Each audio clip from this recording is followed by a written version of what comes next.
Well, good morning everybody. Today I'm going to install a water butt. This is actually something I know how to do for a change. I've done it before. But I'm going to do it a little bit different to the way you're supposed to install one. I'll explain the reasons why as we go along. But anyhow, this is where it's going. So before I start, I need to clean all this out. Get that artificial grass up, stick it over on the decking and give it a wash and clean all underneath it. Once I've done that, and then we can start on the actual sort of install. So we've cleaned out the corner, as you can see, and let me tell you, it's a good job this isn't smelly vision because it stinks. Like I said, the dogs use this as a toilet and it's minging. Which is why I'm cleaning it. My bucket's filling. I'm going to go and get the hydro shot. We'll give this a good clean out here. And then that's for grass that I lifted on the decking. I'll give that a clean off. And then we'll put that back and then we can start with the install. Okay, hydro shot's good to go. Ready to go. I'm not going to show you me cleaning the whole thing, but just a little bit.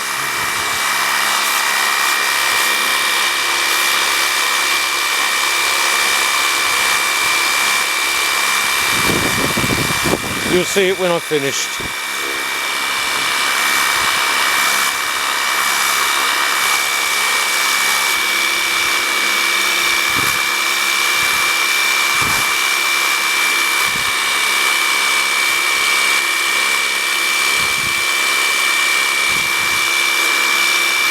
And if I just run this across the middle,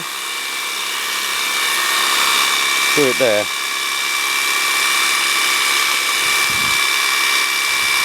As you can see, cleaning up the stuff, it does work. I mean, an electric pressure washer would be better, but I haven't got one of them. This is what I've got, so this is what I've got to use. Well, anyhow, I'm going to get on with this, get this all ready, and we'll come back when I go to start cleaning the grass.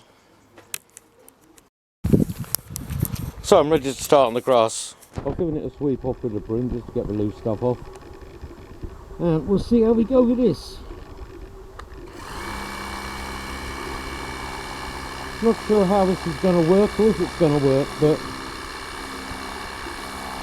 it will definitely make it smell better. And being on the decking, it can drain off, so the water hopefully can go right through it rather than just sit on it. And it should take the smell out. Oh, by the way, I use bleach for cleaning artificial grass. Something you should never do. It destroys the backing apparently, but well, this stuff I got for free. It's all offcuts. Someone was binning it, so I claimed it. And I've had it down for 3 years. And I've always washed it with bleach. And well, it does the job. If you saw the ground underneath it, you'd know why it was down. But I'll carry on with this now, and I'll show you what it looks like when I've finished. So, can you tell where I've been? Definitely works. So, finished it. Yeah, I know it's still dirty. I'm not that bothered. It was the smell more than anything else. Because once the water butt's on it, you're not going to be able to move it. I mean, you can wash around it, of course, but it washes much better on here because it can drain. But anyhow, I'm not going to rinse it off. I normally rinse them off, but because that's going to be staying there, I think I'm going to leave the bleachy water in it.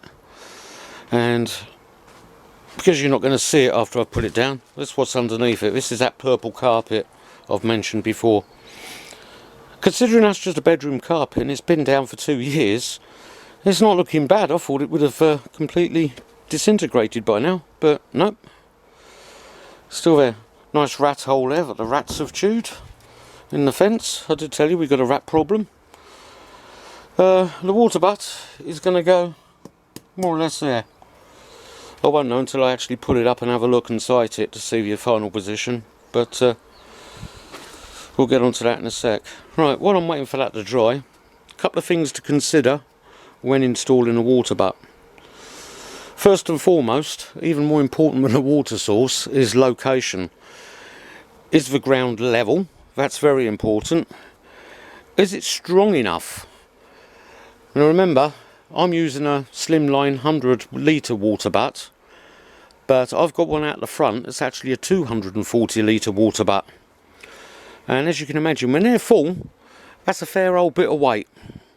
So you need a nice level surface, and it needs to be substantial enough to hold it. I'm lucky I've got paving slabs here, and it's under the artificial grass. It'll be absolutely fine. Next thing you've got to think about is a water source. Now you can pretty much use anything for this. A shed, conservatory, garage, anywhere where you've got a convenient downpipe, like this. Or even if you haven't, you can fit gutter in and install your own drain pipe. It's not particularly difficult, and there's loads of videos on YouTube showing you how to do stuff like that. It's really not hard. I'm lucky this is the main drain pipe from my house, goes all the way up to the roof there. So I shall be tapping into that for my water source.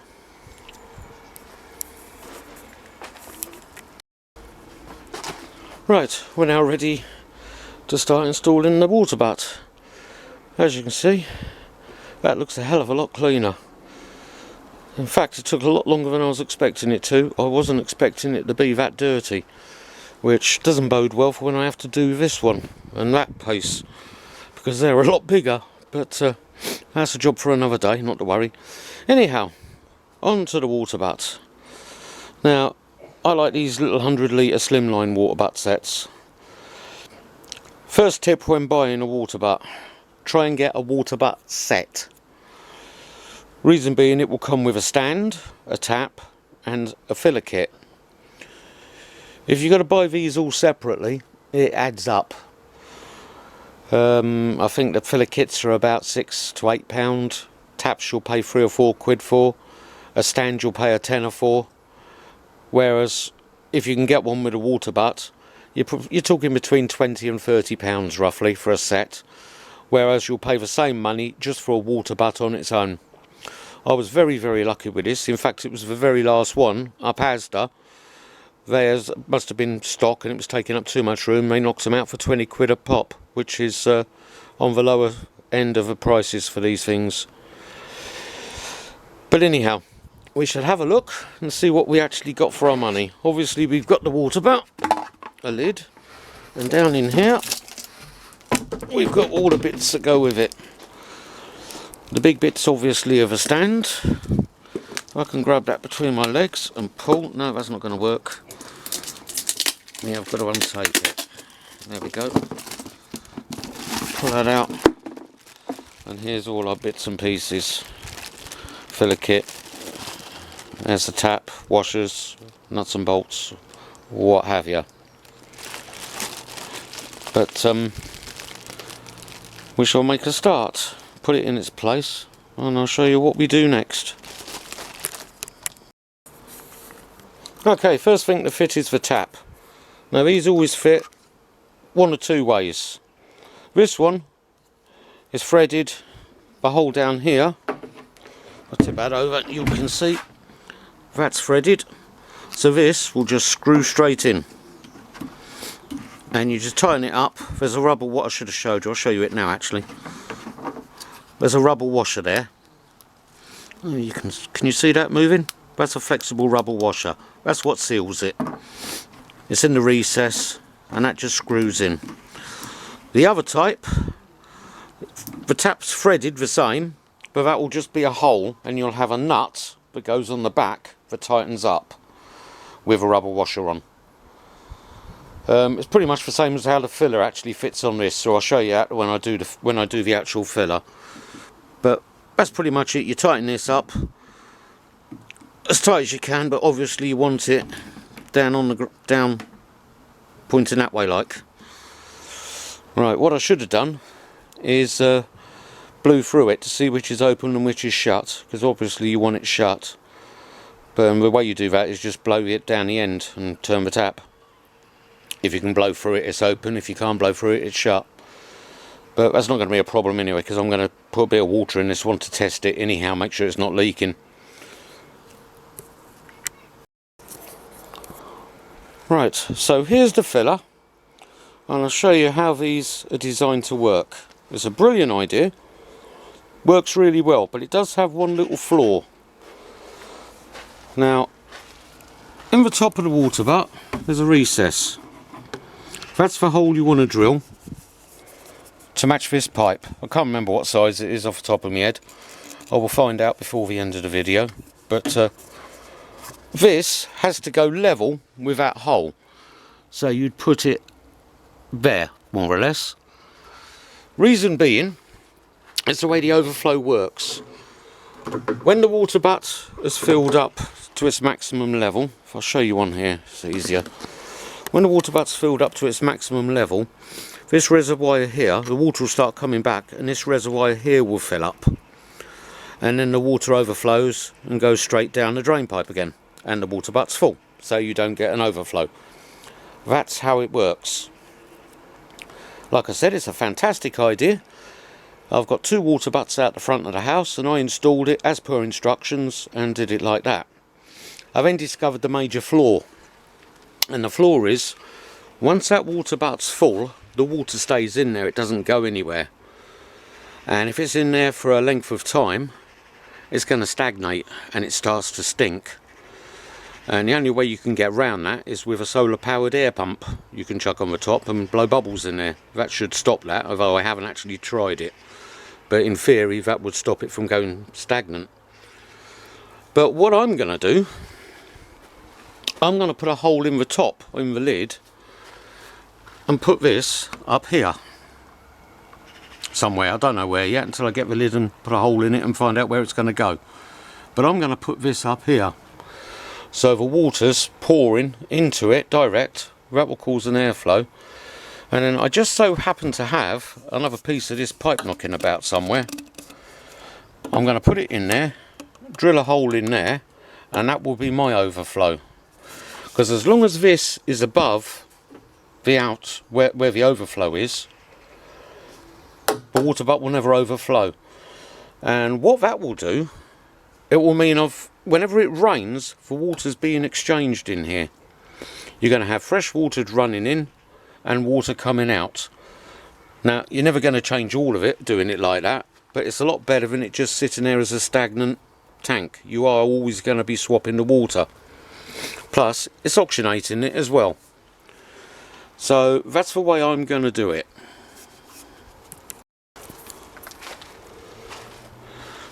Right, I'll put a little pen mark where I want to saw it. Now, did I mention you've got to cut through the pipe? You normally have to cut two pieces out, make a slot, but I'm going to see if I can get away with just the one. Now, I should mention before I even start this, one of the things I've never been able to do in life is cut in a straight line. Never been able to do it. So when it's piston at an angle, don't laugh. I'm also going to have trouble with this behind. Getting to actually saw right into it's going to be a bit tricky, but we'll see how we go. I've been and dug a saw out the shed. Obviously I can't hold the saw and the camera. I'm going to need to hold my hand on there to guide the saw. But I'll show you what it comes out like.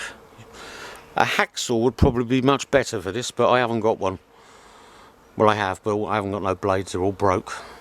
I can't even see where the mark is, there it is. So, we'll make a start on that. This is the point of no return, by the way. Once you do this, there's no going back, because you've cut into the pipe. Okay, the diameter of the pipe is 2.7 centimetres. For reference, if you're still using old money, or you're in the imperial system, wherever you happen to be, 25.4 centimetres is 1 inch. So I've got a 25mm bit here, which is what I'll be using for the holes. It's only plastic, you'll be able to force everything in with that. It's also what I'm going to use. You do need to have a slot in this, I remembered correctly, rather than just a hole. and the gap has to be 27 centimetres. 27, I think it was 22.7 centimetres again. So I shall just mark that and cut slightly above the line, and that will be the size of slot I'm working with. And by the way, for you doubters there, me included, I'm pretty pleased with that. For me, that is an amazing bit of sawing, because honestly I can't saw for shit. I'm terrible. I'm really chuffed with that, but I've got to do it again now, so we shall see. So there's the filler fitted. Now it should be down here, as I said before, roughly where that mark is there, so that it's level with this hole here. That way when the butt's full, the water overflows the reservoir in there and goes straight back down the pipe. Not the best bit of cutting I've done in my life. Actually, it is probably the best bit of cutting I've ever done in my life, and it's a little bit not quite right, but it'll do. This cap just clips on place, by the way, which I haven't done that side. There you go. Clips in like that. So I'm going to start drilling now. I've got to put a hole in the top of this for the pipe to go into the fill. Then I've got to put a hole in here, and then I've got to put a hole in here for the waste, or the overflow, whatever you want to call it. So that's the next job. So hopefully I can do this one-handed. But here's my drill bit, and we shall try and see. This could go horribly wrong, it could all spin out the way, but hopefully we'll be alright.